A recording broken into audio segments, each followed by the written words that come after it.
as pesquisas estão mostrando que o Renan está se firmando como o terceiro candidato e deve chegar ali em agosto com algo a mais de 10% de intenção de voto. Existe alguma possibilidade de aliança? Já foram procurados para alguns partidos ou não? É chapa pura mesmo? O que o Renan precisa é de visibilidade. Se as pessoas param para escutar aquilo que ele fala, a maioria é convencida. Um dos bolsonaristas mais radicais é o Kim Paim. E ele próprio, de uma das franjas mais radicais do bolsonarismo, disse recentemente que no segundo turno apoia o Renan contra o Lula. Nem começou a campanha e a gente já tem um bolsonarista radical admitindo que o Renan pode ir pro segundo turno e que ele indo pro segundo turno vai...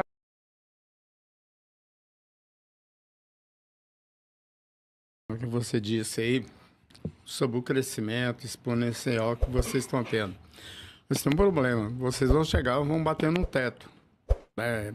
Tradicionalmente, dentro da política brasileira, historicamente, os candidatos, com exceção do Collor e do Jair Bolsonaro, que saíram fora do espectro normal de candidaturas conservadoras, centro-direita, direita ou centro-esquerda, ou esquerda, eles foram um ponto fora da curva. Vocês acreditam que pode ser um ponto fora da curva para furar essa polarização entre os 20% do bolsonarismo e 20% do lulopetismo e essa massa que está aí flutuando, que não sabe, parecendo barata voa, não sabe quem vai votar, quem vai buscar? A maior parte do eleitorado, diz as pesquisas, não quer votar nem no Lula nem no Bolsonaro, né? Só vota pra tirar o outro. 47%. Só vota pra tirar o outro do páreo no segundo turno, ou seja, não vota em quem acredita mais, mas vota em quem odeia menos, né? Então, a candidatura do Renan, ele cresce bastante, primeiro, só pelo fato dele não ser nem o Lula nem o Bolsonaro, só pelo fato de não ter nenhum telhado de vidro de escândalo de corrupção, só pelo fato de ter propostas, de ter profundidade, de ter preparo para defender essas propostas. Então, ele é o outsider dessa eleição, ele é o fato novo, ele é a pessoa que não tem o histórico de parceria com o sistema como ele funciona hoje, como os dois principais candidatos têm, e é aquele que tem a comunicação mais disruptiva, né? Saiu notícia recentemente no Metrópolis falando que o Lula está preocupado com o nosso crescimento entre os mais jovens, e hoje nós somos o primeiro lugar entre os mais jovens nas pesquisas já entre 16 e 24 anos, tirando votos do Lula, do PT, né? Coisa que a maior parte dos analistas políticos não foram capazes ainda de compreender, que a nossa candidatura ela não está limitada a disputar o eleitorado dentro da direita. Ela também tem um potencial, e já está fazendo isso, de retirar votos da esquerda, principalmente dos mais jovens, que muitas vezes ali no interior do Nordeste não enxergavam outra alternativa que não fosse o Lula, tem a sua rejeição em relação ao Bolsonaro, mas vem no Renan uma esperança de trazer uma mentalidade nova e disruptiva para o sistema de governo que aí está.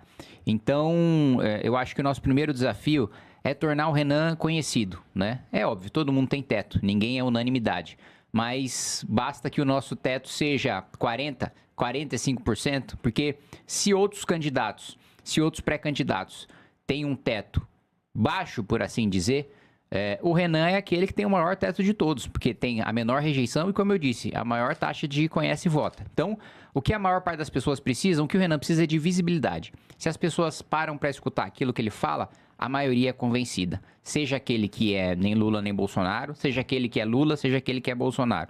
Basta sentar para escutar. Hoje você tem, primeiro, um bloqueio em relação à TV e rádio, porque nós somos um partido na primeira eleição, então nós não temos esse tempo. Não tem tempo. E por outro lado também, muitas pessoas que acompanham política por rede social, que são bolsonaristas ou que são petistas, só pelo fato de ser uma pessoa que não é nem bolsonarista nem petista, não aceitam escutar. Mas quando ele estiver num debate de televisão, apesar de não ter tempo, praticamente certeza que ele deve estar nos debates, essa pessoa vai escutar. E eu acredito que boa parte delas vão ser convencidas. Kim, eu queria fazer uma pergunta, puxando o gancho da questão que você mencionou, que o Missão e o Renan, em tese, não vai ter tempo de televisão. Só que as pesquisas estão mostrando que o Renan está se firmando como o terceiro candidato e deve chegar ali em agosto com algo mais de 10% de intenção de voto. Existe alguma possibilidade de aliança? Já foram procurados para alguns partidos ou não? É chapa pura mesmo? Não, deve ser a chapa pura, até porque é difícil encontrar partidos que deem força e que apoiem nomes republicanos para compor uma eventual chapa, né? A gente não aceitaria, como Flávio Bolsonaro disse que o Ciro Nogueira era o vice dos sonhos. Pra gente é o vice dos pesadelos, né? Tem um corrupto como Ciro Nogueira, um dos ícones ali do Centrão, um dos melhores amigos de Daniel Vorcaro, ser o nosso candidato a vice. A gente não vai aceitar qualquer tipo de indicação de gente que esteja envolvido com escândalo. O nosso sarrafo, aliás, é muito maior do que honestidade, porque honestidade é um pressuposto sequer. Você não fica discutindo na Dinamarca se o candidato é honesto, porque isso é um pressuposto para qualquer cidadão. É princípio básico. É uma coisa basilar, né? O nosso sarrafo é muito maior. O sujeito precisa estar preparado, precisa estar alinhado com os nossos valores. E a nossa linha de corte para preparo, principalmente para eleições majoritárias, é alto. A gente tem uma preocupação grande com a imagem do partido, a gente tem uma preocupação grande de mostrar para as pessoas que não só a gente é uma alternativa nova em relação àquilo que está aí, mas que a gente tem proposta e que a gente tem a capacidade de implementar essas propostas e de fazer a defesa pública dessas propostas. Então, eu acho muito difícil alguma composição. Eu não vou falar para você que é impossível, não vou falar para você que não vai acontecer, mas eu acho muito difícil. Dentro dessa linha sua aí, você acha que o partido pode incorporar o antipetismo e o antibolsonarismo simultaneamente? Não tenho a menor dúvida. A pré-candidatura do Renan representa isso. E ele vai para cima... Veja, em relação ao escândalo do Banco Master, tanto o PT e o Lula estão envolvidos, como o Flávio Bolsonaro e parte do PL estão envolvidos também. Nós não temos nenhum rabo preso com o Banco Master. Então, o Renan, no debate, ele pode, com toda a liberdade do mundo, perguntar para o Lula, presidente, por que você recebeu o Vorcaro numa agenda secreta, chamou o presidente do Banco Central para servir cafezinho para o Vorcaro, chamou o ministro de Minas e Energia para tratar dos assuntos de mineração do Vorcaro e até aconselhou o Vorcaro a continuar com o banco, né? Você virou conselheiro de banco, você não era o cara que combatia as elites, né? E agora você colocou lá o presidente do Banco Central para fazer sala pro Vorcaro. É a mesma maneira perguntar pro Flávio Bolsonaro, porque você foi visitar, primeiro você disse que não conhecia o Vorcaro. Aí você foi desmentido com o áudio de você chamando o Vorcaro de irmão.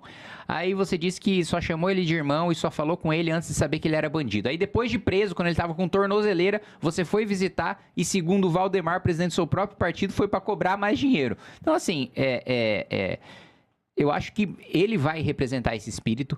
Eu acho que, sinceramente, nós estamos com uma grande expectativa para os debates, que acho que vai ser uma experiência catártica para mim, para todos que fazem parte da militância do Partido Missão, porque a diferença de preparo, a diferença de rapidez de pensamento, a diferença de profundidade de proposta, a gente está prestes a lançar o nosso livro amarelo, que é a conclusão, né, a síntese daquilo que a gente acredita para cada setor, e não existe, eu garanto para você, estou fazendo a revisão desse programa, não tem nada mais detalhado, mais profundo e com mais paralelos internacionais em nenhum outro plano do governo. Você sabe que é uma obrigação legal protocolar um programa de governo quando você disputa a presidência da República, mas geralmente protocola um papelzinho lá só para cumprir, né, pro forma, só para você cumprir a obrigação. A gente não, a gente vai protocolar um programa profundo, a gente vai protocolar um programa de fato daquilo que a gente quer implementar no país, e sem nenhum receio de apresentar as propostas impopulares. A gente não vai fazer questão de esconder nada que possa nos tirar voto, porque se a gente vence as eleições, a gente quer chegar com a legitimidade frente ao parlamento de falar: nós vamos fazer as reformas que nós falamos na nossa campanha, e a população já sabe quais elas são. E na sua visão, qual que seria a proposta mais ambiciosa do Missão hoje, na sua opinião? Não, a mais ambiciosa é, de fato, decretar um estado de defesa para a gente promover a retomada de territórios do crime organizado, né? Porque não tem a menor dúvida de que vai ter um grande escândalo por parte da imprensa, um grande escândalo por parte de partidos de esquerda, dizendo que a gente está dando um golpe, dizendo que a gente está implementando uma ditadura. E o Supremo? Quando o Supremo também pode ter gritaria, porque eu não tenho dúvida de que... Primeiro, né, isso é uma medida absolutamente legal, constitucional e compatível com hoje você ter 40 milhões de brasileiros sob domínio de território do crime organizado. Então, o estado de defesa foi feito, inclusive, para invasões estrangeiras, e as facções criminosas já são países próprios, com exército próprio, com hino próprio, com bandeira própria, com tribunal próprio, inclusive, e não se sujeitam às leis do nosso país. Então, eu acho que esse ponto da retomada de território, do fato de que nós teremos, sim, operações policiais com muitas mortes de faccionados e de criminosos, e aí vai ter o discurso que a gente sempre escutou de crítica de não, vocês estão promovendo chacina, vocês estão promovendo letalidade policial. Não existe retomada de território sem a morte de faccionado. O faccionado não vai abrir mão das suas armas, do seu fuzil e deixar o policial pacificamente entrar no seu território para fazer a retomada. Vai ter morte, e vai ter muita morte, né? Sim. Dentro dessa fala sua, vocês não temem, de repente, ser rotulado de radicais e, de uma certa forma, ficar isolado pelo eleitorado mais conservador? Não, porque eu acho que a população brasileira está tão saturada com a moderação cínica que a gente vê na política, que ela quer um radicalismo, porque o nosso sistema é tão profundamente corrupto e a gente é um país tão miserável e tão atrasado e que perdeu tantas oportunidades nos últimos 40 anos que ou você é radical ou você não promove mudança nenhuma. E eu acho que a maior parte da população, por mais que esteja anestesiada, por mais que o Brasil seja um país de poucas revoltas populares, de pouco, que nunca vivenciou uma guerra em grande escala, que está pouco afeito a grandes revoluções contra a classe política, eu acho que existe esse espírito latente dentro da maior parte dos brasileiros, de ver durante tanto tempo a gente sequestrado por gente corrupta, e não só corrupta, e eu disse isso recentemente falando sobre o Vorcaro, você vê que até os nossos canalhas são burros, porque o Vorcaro, ele mandou mensagem de visualização única para o Alexandre de Moraes, porque a Polícia Federal não consegue resgatar, né? Ela consegue resgatar mensagens apagadas, mas não consegue resgatar de visualização única. Só que aí, para ele mandar, ele escreve no bloco de notas e tira um print e deixa o print na galeria. Falando, não é possível que o sujeito que roubou pelo menos 60 bilhões de reais é burro ao ponto de deixar um print na galeria com a mensagem de visualização única. Então, assim, acho que a população está tão saturada disso que... Fez um esforço e morreu na praia. Que exige morreu na praia de Trancoso, inclusive, que diz-se aí que em breve, nas próximas semanas, deve sair alguns vídeos de autoridades da República aí nessas festas. Mas, enfim, eu não acho que a gente vai ficar isolado de nenhuma maneira. Eu acho que a maior parte dos brasileiros tem esse espírito dentro deles. No eventual segundo turno contra o Lula, vocês vão precisar do voto bolsonarista, não tenha dúvida disso. E você... Tem uma disputa entre o bolsonarismo e o MBL desde a eleição passada que vocês pregaram voto nulo, né? Como que vocês pretendem reverter isso no segundo turno para enfrentar o Lula? Bom, primeiro que eu acredito que a gente vai ter desmoralizado muito o Flávio Bolsonaro, a ponto da maior parte dos bolsonaristas enxergarem o despreparo dele. Gente, vamos lembrar, o Flávio Bolsonaro é aquele sujeito, primeiro, que não teve nenhuma trajetória política, que teve basicamente um mandato dado de presente pelo pai na Assembleia Legislativa do Rio de Janeiro, nunca teve nenhum preparo, nenhuma trajetória própria, nunca construiu nada com as próprias mãos, e que quando, na primeira experiência que ele teve de embate político, porque ele nunca foi de enfrentar ninguém dentro da Assembleia Legislativa do Rio de Janeiro, a primeira vez que ele teve que enfrentar alguém, num debate ali com a Jandira Fegali, com o Osório do PSDB, ele desmaiou e literalmente cagou nas calças. Gente, é esse o nível do candidato do bolsonarismo. E os bolsonaristas, mesmo os mais radicais, eu não acredito que eles queiram morrer junto com o Flávio Bolsonaro, e eu acredito que eles têm a expectativa. Eles criaram um Flávio ideal na cabeça deles, que não é o real, e eu acho que eles vão ser confrontados com o Flávio real, porque o Flávio ideal deles é um cara que enfrenta, é um cara corajoso, é um cara que vai pra cima, e eles vão ver quando começar a campanha que o Flávio não é esse cara. Então, eu tenho convicção de que no segundo turno, nós não vamos precisar fazer muito esforço para ter o apoio mesmo dos bolsonaristas mais... Aliás... Eu estava assistindo, um dos bolsonaristas mais radicais é o Kim Paim, né? Sim. Que é lá da Austrália. Que sempre, inclusive, nos atacou e nos criticou muito. E ele próprio, de uma das franjas mais radicais do bolsonarismo, disse recentemente, em entrevista, que no segundo turno apoia o Renan contra o Lula. Então, assim, nem começou a campanha e a gente já tem um bolsonarista radical admitindo que o Renan pode ir para o segundo turno e que ele indo para o segundo turno vai apoiar. Então, eu realmente não acho que isso será um problema.